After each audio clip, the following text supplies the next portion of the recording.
And yes, bumibili po kami ng lupa at bato. Hindi po ito mga pagkain guys at bigas, no? Lupa po ito para sa ating garden. Kailangan po tayong mag-add ng lupa. So kaya yun, bumili na kami. Ang bigat-bigat.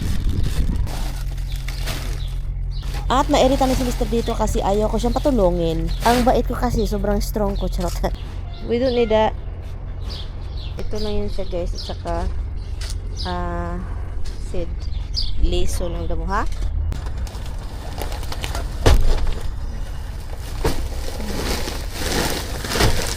Just put it.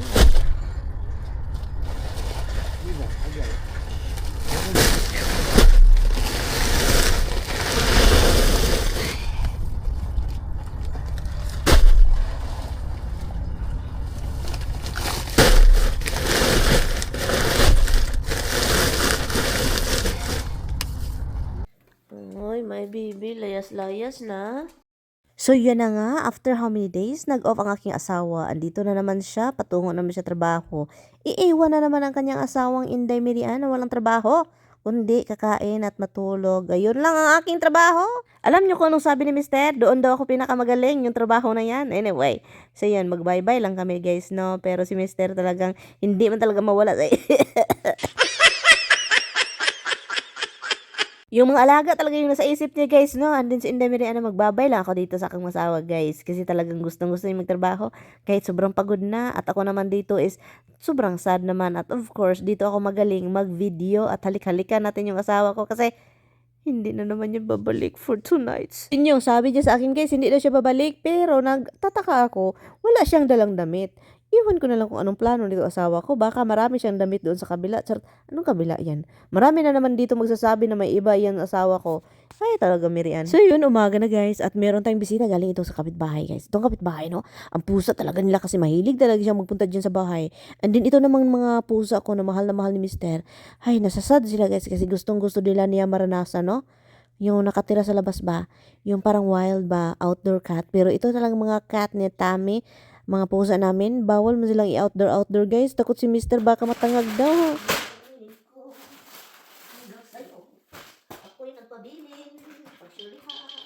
Ngayon, alam na ninyo kapag si Inday Miriam lang isa sa bahay, ang daming mga ginagawa, pakanta-kanta pa at gano'n. O, di ba? Ganyan po yung buhay, guys. Kailangan talaga magkanta-kanta para hindi boring ang buhay.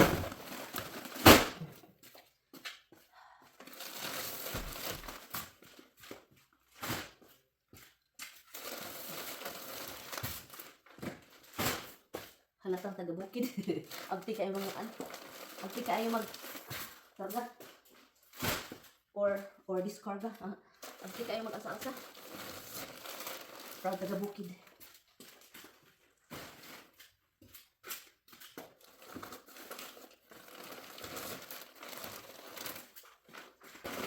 Grabe buka ka sa bato eh.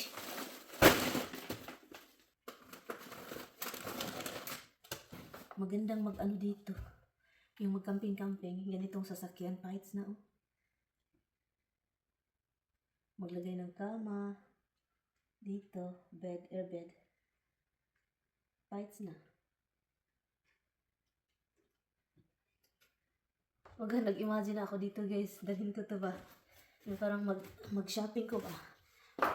Mag-shopping the whole day. And then magdala ako ng kanin, ulam, tambay-tambay sa sakyan, no, di ba? Malaki kasi sakyan, madilim no, pero sobrang laki niya. Magtula tayo ng isda, guys. Bluefin tuna. Frozen na luya. And then itong atsal. Atsal na, hindi yung American atsal ha, ito yung sweet bell pepper, yung parang sa Pilipinas na mga maliliit. Masarap yan siya, manamis-tamis. At saka, ilagay natin ang kamatis. Yan siya.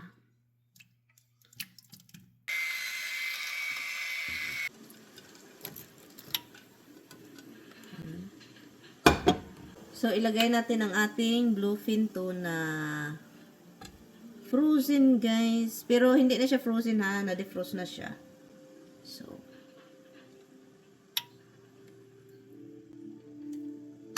sabi pa, pwede daw itong kinilaw. Guys, magkilaw ako nito, guys, kung presko. Kaso, hindi man presko, guys. Hindi presko ang ating isda. So, magkilaw lang po tayo kapag yung ating isda ay sobrang presko. Yun lang siya. Pero pag hindi presko, huwag kayong magkilaw-kilaw. Ilagay ko na to.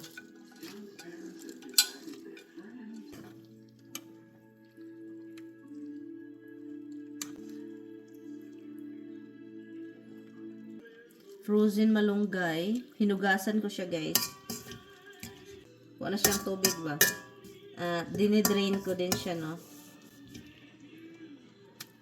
Excited ako dito guys kasi talagang matagal-tagal din ako hindi nakakain ng tuna na sinabawan.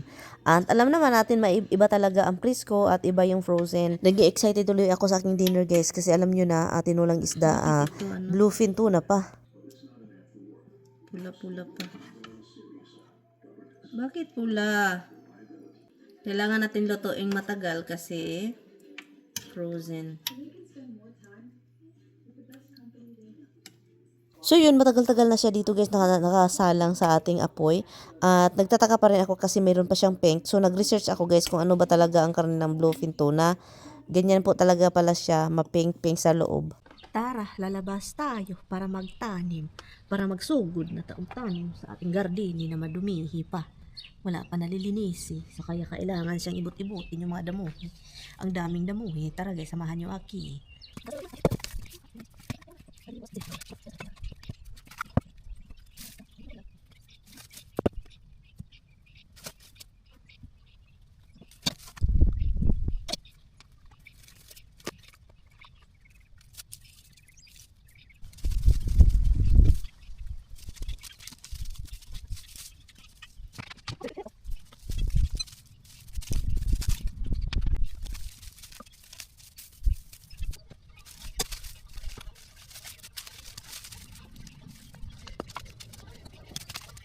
Guys, alam niyo ang ginawa ko dito guys, nagsidling na naman ako ng sitaw guys dahil yung tinanim ko doon last month man yun guys no, end of April, nagtanim naman ako guys at maginaw-ginaw at yung mga ibon guys kinalkal. So ang ginawa ko dito para hindi kalkalin ng ibon, dito na ako nagsidling-sidling, i-transplant ko lang sila kapag tutubo. At kapag maraming ibon sa paligid mo, lalo na kami, palagi kaming nagpapakain ng mga ibon no, dito na sila kumakatok na sa bahay kapag wala na sila makain. Kapag nakalimutan kong maglagay guys, dito sila magkalkal sa aking garden. So, para naman hindi ito makalkal, nilagyan ko ng screen sa ibabaw at tinabunan yun, tabon guys, para hindi nila makalkal kasi talaga ang tigas-tigas ng ulo ng mga ibon, no?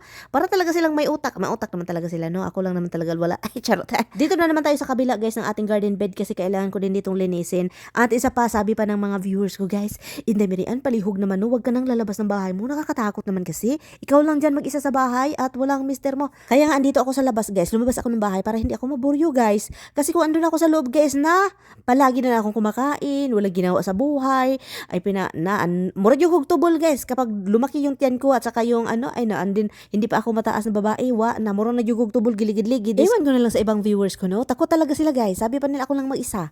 Hay, dapat masanay tayo na lang mag-isa no, kasi kung hindi tayo sanay guys at takot na lang tayo kahit paglabas sa ating pintuan, takot tayo na na jud tayo mahimo ani, magunsa na lang ta. Bakit daw ito yung buhay na pinipili ko guys? Ito man talaga yung buhay na gusto ko guys. At napakaswerte ko kasi yung asawa ko sobrang bait. And also ito yung buhay na gusto ko, yung magkalkal ng lupa, magtanim-tanim, maglinis-linis, ganyan ba? Hindi yung magpunta sa mall, mag-shopping, magpaganda. O, di ba? Wala man yung problema ang ganyan guys. Pero magkaiba kasi tayo no. Iba man si Indemirian, gustong-gusto talaga. Gustong-gusto ko ng ganito guys, bakalkal sa lupa. And then meron ako makita nga, meron akong nalilinis. Ang sarap sa pakinamdam. Alam nyo ba, pagkatapos kong maglinis sa labas ng bahay, nakatayo lang ako doon sa aming pintuan at nakatingin. Sabi ko kay Tamihan, it's very nice to see our yard clean. Oh, ulat ako sa ahas guys. Hawakan ko na sana kasi nagkalkal nga ako ng sa garden dyan. At hawakan ko na sana. Sabi ko, lo. Pero hindi ko siya pinatay ha. Kasi the last time na marami talaga ako ditong nakikita yung mga tawag nito. Few years ago, last year din nakakita ako ng sa basement namin sa loob. Ang laki-laki. Ano siya, hindi siya snake, snake skin. Nandun sa basement, ang laki guys. So, ngayon, nagtataka tuloy ako, baka meron talagang snake din sa basement, no? At hindi namin makita-kita. But anyway, so yun siya. At ngayon, ang daming nagsasabi na, ba't mo pinatay, ganon. dapat hindi patayin yung snake. Kailangan niyang itago. Charot. So ngayon, hindi ko siya pinatay. Tinapon ko doon. Nagkuha ako ng stick. Ginanon ko and then tinapon ko doon sa likuran. Dyan lang. At sana mabubuhay. Kasi para siyang wala na siyang na natamaan ata ng pagkalkal ko ba at hindi ko nakita. And then hawakan ko na sana. Sabi ko, oh shocking. Snake. So, kaya, yan. Continue lang ako sa labas, guys. Kasi kapag mag-scroll talaga ako sa cellphone, wala akong magawa. So, buti na lang, nakita ko yung snake bago ko mahawakan. Ganun siya. Yellow ang dito. Oh, may yellow sa liig, naka-circle. Yellow. Hindi ko alam kung ano yun. Baka rat snake, itim. Hindi ko alam kung ano yun siya. Pero may yellow sa liig. Naka-circle sa... Aloy, naglimpi-limpi man na. Come on, mama. Come on, let me see. Come on, let me see. Come on. Come on, let me see your paw. Kaluoy. What's wrong? Let me see. Let me see. Let me see, baby. No, let me see. Hello. Let me feel it, baby. Hello. Ang guloy. Ang lugoy-lugoy. Maginaw man. Uy, sobrang ginaw. Hindi, ayaw ni Tommy dito, guys. Gusto ko sana dito, pero malayo sa... Ay, ginaw. Dito ba? Ito na area, oh. Dito sa gilid. Gusto ko dito sa gilid. Pero sabi pa ni Tommy malayo daw. Dito ba? Sa corner. Pero sabi ni Tommy malayo sa bahay. And then, next option ko is dito sa gitna. Sa gitna ng dalawang kahoy pero dito sa likod. So, hindi ko alam guys kung alin at kung asan. Come on, let's go na. Don't even think about it, Roxy. Come on, Misty, go. Makadagan man lagi. Umulan. Pangit ngayon pag maulanan, guys, kasi magsakit yun imong ulo dahil sa singaw sa simento. Kaya yun, umulan. Maganda, oh. Yung na yan, halaman. Buti na lang hindi ko pinatay. Yun.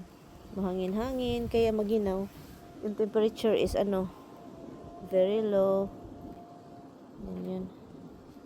Itong floor na ito, hindi ko alam kung kailan ko ito maprotektahan, guys. Ay, need protection na. How many years na?